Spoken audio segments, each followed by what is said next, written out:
एक आदमी के दो पुत्र थे, राम और श्याम। दोनों थे तो सगे, पर एक दूसरे के बिल्कुल विपरीत। जहाँ राम बहुत कंजूस था, वहीं श्याम को फिजूल खर्ची की आदत थी। दोनों की पत्नियां भी उनकी इस आदत से परेशान थी। घर वालों ने दोनों को समझाने के बहुत प्रयास किए, पर ना राम अपनी कंजूसी छोड़ता और ना ही श्याम अपनी फिजूल खर्ची से बाज आता। एक बार गांव के करीब ही एक सिद्ध महात्मा का आगमन हुआ। वृद्ध पिता ने सोचा, क्यों न उन्हीं से इस समस्या का समाधान पूछा जाए, और अगले ही दिन वे महात्मा जी के पास पहुंच चुके।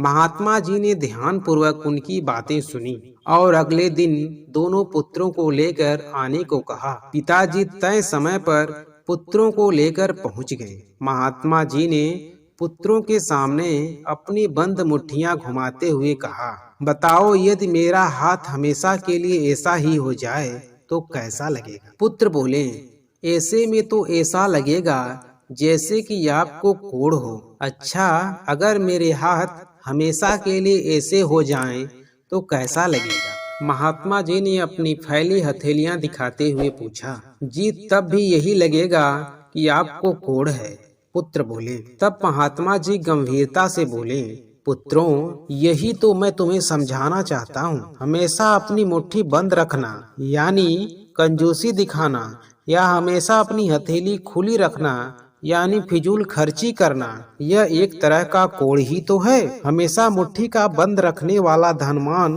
होते हुए भी निर्धन ही रहता है, और हमेशा मुट्ठी खुले रखने वाला चाहे कितना भी धनवान हो, उसे निर्धन बनते समय नहीं लगता। कभी मुट्ठी बंद रहे तो कभी खुली, तभी जीवन का संतुलन बना रहता है। पुत्र परमात्मा जी की बात समझ चुके थे। अब उन्होंने मन ही मन सोच समझ कर ही खर्च करने का निश्चय किया।